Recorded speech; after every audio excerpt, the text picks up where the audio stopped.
A short time ago, an American airplane dropped one bomb on Hiroshima and destroyed its usefulness to the enemy. The use of nuclear weaponry began in the 1940s with the bombings of Hiroshima and Nagasaki. These weapons demonstrated the strength of the U.S. military, heightening existing tensions between the USSR and the United States.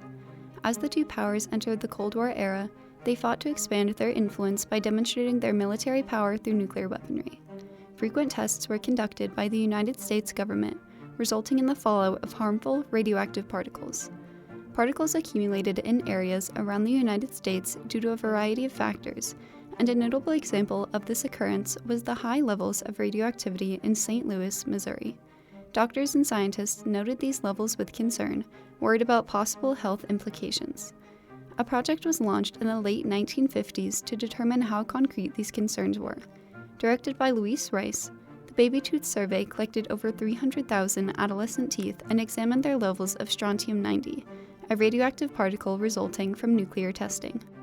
Louise Reiss's work with the Baby Tooth Survey in the 1960s provided conclusive evidence about the dangers of nuclear testing on public health, leading to a turning point in nuclear policy with the development of the 1963 partial nuclear test ban. The ban outlawed the above-ground detonation of nuclear weapons and solved a public health crisis.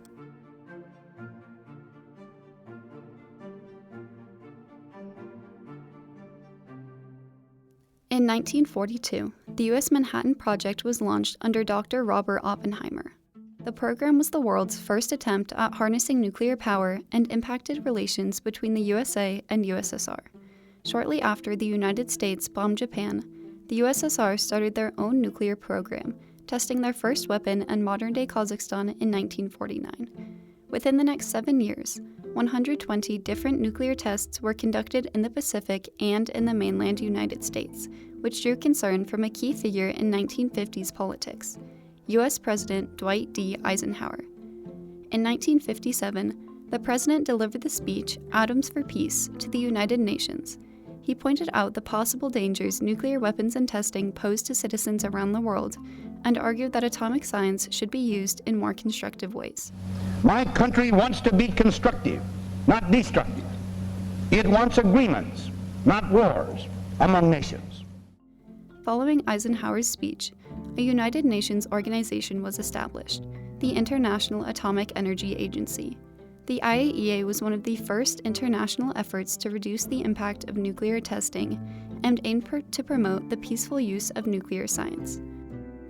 Ultimately, the IAEA proved to be ineffective as 1958 saw over 100 tests conducted by world superpowers. Radioactive fallout levels increased as a result of extensive testing in the late 1950s. Jet streams pushed radioactive particles from the Pacific, Nevada, and New Mexico across the U.S., accumulating in hotspots in the lower Midwest. Throughout all of this, a lack of concrete evidence on how nuclear testing affected public health persisted, but this would soon change. Within St. Louis, Missouri, tests on the accumulation of radioactive particles had been conducted by the United States Health Department. High levels of particles, most notably strontium-90, were found within milk, soil samples, and elsewhere.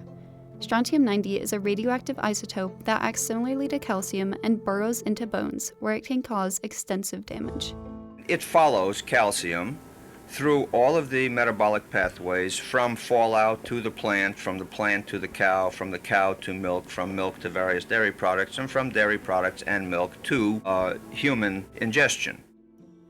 Concerns among St. Louis health professionals, scientists, and citizens emerged, fueling the creation of the Citizens Committee for Nuclear Information, or the CNI. The CNI's mission was to investigate the effects of nuclear testing on human health and inform the American public. One of the key contributors to CNI efforts was a woman named Louise Reiss. Louise Reiss was born in 1920 in Glendale, New York. She contracted polio as a child and developed a love of art, which she planned on studying in college. However, following the outbreak of World War II, she decided to focus on public health, attending the Women's Medical College at the University of Pennsylvania. She worked at the Philadelphia General Hospital after graduating, where she met her future husband, Eric Reiss.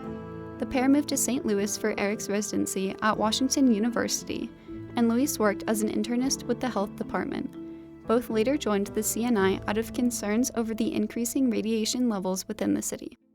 As nuclear testing increased and scientific concern grew, the CNI proposed a research study to investigate the degree of public exposure to strontium-90. The proposal was based on an idea from Dr. Herman Kalkar, who suggested a global analysis of baby teeth to test for the presence of radioactive particles.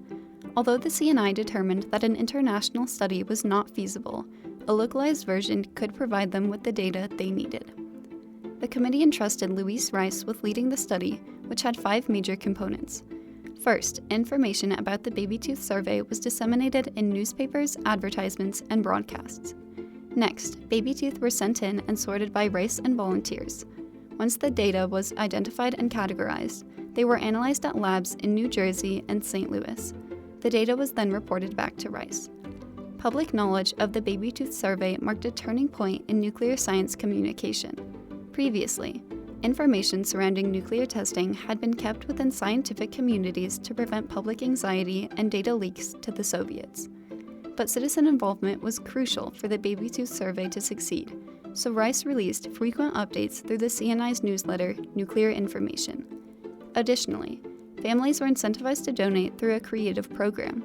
When a tooth was sent in, the donor received a pin that stated, "I gave my tooth to science." With these methods, Reiss received over 100,000 baby teeth and created strong public awareness for the survey. She sorted thousands of teeth within her own home, personally met with children to thank them for donations, and conducted a variety of media outreach programs.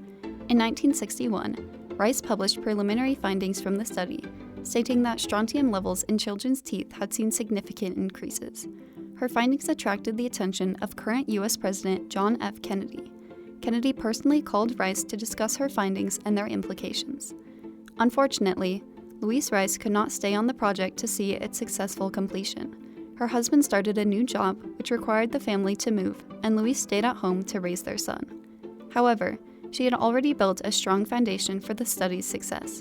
In 1963, updated findings were published by her colleagues at the CNI, which documented a 50% increase in strontium in children's teeth from 1949 to 1958.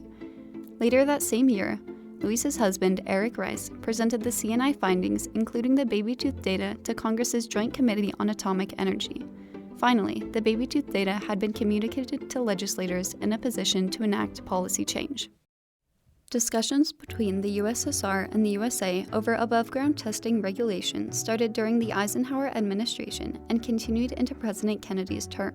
But the presentation of the baby tooth survey and other scientific findings in the 1963 testimony spurred almost immediate change, showing the urgency needed to prevent further deterioration of public health. On October 10, 1963, the Partial Nuclear Test Ban Treaty was ratified by the United States, the USSR, and Great Britain. This piece of legislation marked a turning point in nuclear policy and was one of the first successful efforts to ease Cold War tensions. With the passing of the treaty, the above-ground detonation of nuclear weapons was banned, preventing radioactive particles from entering the atmosphere. Even after its monumental success and impact on nuclear policy, the baby tooth survey continued, collecting over 300,000 adolescent teeth by the time of its conclusion in 1970. Strontium levels were shown to decrease after the test ban's implementation.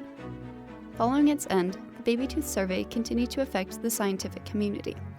Louise Reiss's remarkable implementation of the tooth collection idea marked a turning point in scientific partnership with the public by utilizing open communication to complete studies on a larger scale. Furthermore, the collection format inspired a number of later studies regarding public health issues, including the 2020 Flint Tooth Fairy Study and the 2022 Massachusetts General Hospital Baby Tooth Survey. Nuclear weaponry was a breakthrough in American military strength and was largely viewed with pride by the American public and its leaders. It is a harnessing of the basic power of the universe. The force from which the sun draws his power has been loosed against those who brought war to the Far East. However, Louise Reiss helped show this harnessing came at a cost that had not been fully understood. She educated the world and its leaders on the harmful impacts of nuclear weaponry and testing, bettering public health for generations to come.